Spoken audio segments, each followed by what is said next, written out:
les premiers cas de Covid-19 sont apparus en Chine en décembre 2019. Le Mali, nous avons réactivé notre système de surveillance épidémiologique à partir du 2 janvier 2020. Et nous avons enregistré notre premier cas le 25 mars 2020. Pratiquement l'un des derniers pays de la sous-région à enregistrer des cas. Ceci est lié à l'efficacité de notre système de surveillance qui a mis l'accent prioritairement sur les cordons aériens, notamment l'aéroport de Bamako-Sénou et les autres aéroports.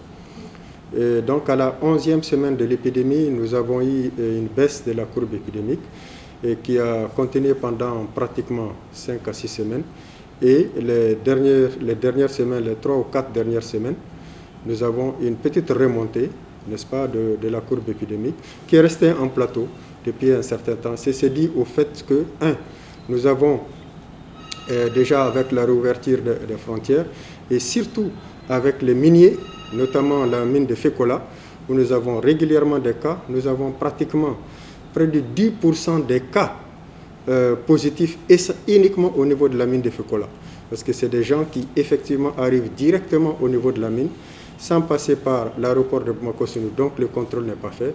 Et donc quand ils sont positifs, il y a un certain nombre de contaminations à l'intérieur de la mine. Ça c'est un élément important parce que, et ça c'est dit au non-respect du règlement sanitaire international qui impose que tous les pays protègent et leurs citoyens et les citoyens des autres pays. Ça veut dire quoi? Ça veut dire que quand vous sortez d'un pays quelconque, vous devez présenter un test négatif à la Covid-19.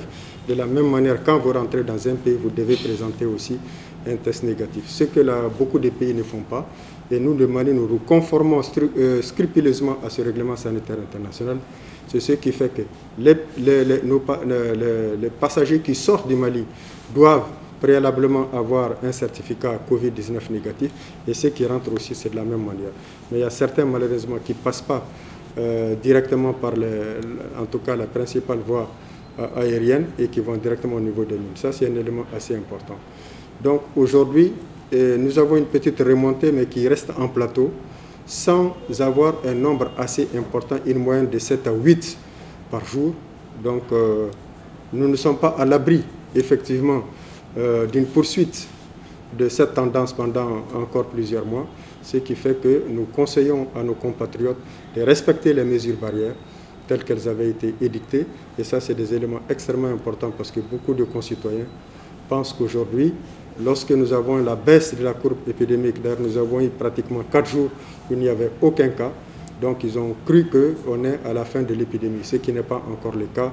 Et donc nous les exhortons à redoubler de vigilance et respecter les mesures barrières qui sont extrêmement importantes pour lutter contre cette pandémie. Ici, pour qu'il y ait des décisions de ce genre, c'est des décisions qui sont prises par le Conseil supérieur de la défense. Et j'espère que nous avons déjà fait 3 conseils supérieurs de la défense. Certainement, le 4e est attendu. D'ailleurs, il était programmé il y a la semaine dernière, il n'a pas eu lieu. Nous attendons justement la tenue de ce Conseil supérieur de la défense pour voir quelles sont les mesures qui vont être prises. Et principalement, surtout, la mise en place d'un dispositif efficace au niveau des différents cordons terrestres principalement, parce que nous avons au moins 19 cordons terrestres. Nous sommes un pays continental entouré pratiquement par plusieurs pays et donc il faut surveiller les entrées au niveau de ces cordons terrestres. Et donc ça, c'est des éléments certainement que nous allons renforcer. Et c'est lors de ce Conseil supérieur de la défense qui va être dédié à la Covid-19 que les différentes recommandations vont être prises.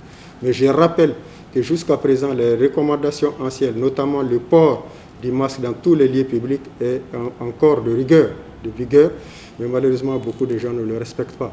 Et donc, ce délaissement des mesures barrières peuvent être dans quelque chose par rapport au fait que la maladie est encore au sein de nos populations.